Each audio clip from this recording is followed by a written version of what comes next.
Hey, 8th grade. Hope your week's going well. Hope you're getting back in the swing of things after spring break and you're hard at work on your assignments due tomorrow at midnight. I wanted to take a few minutes and talk to you about number 117. I think it's pretty easy for you guys this week, but it is new.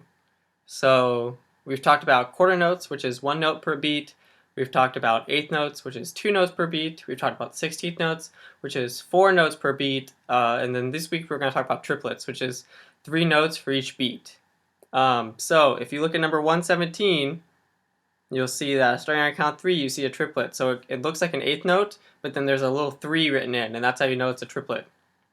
So you count triplets in a couple different ways. The book counts them 1 triplet, 2 triplet, 3 triplet, 4 triplet, 1 triplet, 2 triplet, 3 triplet, 4 triplet. I normally say lolly, so 1 lolly, 2 lolly, 3 lolly, 4 lolly.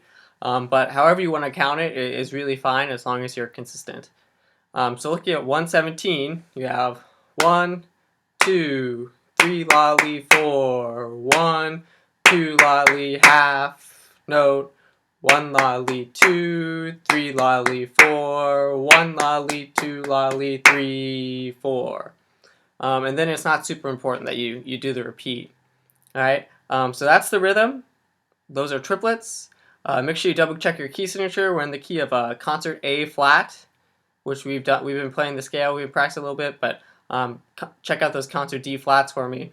Alright, and then make sure you turn in 8 measures from any of your spring concert music.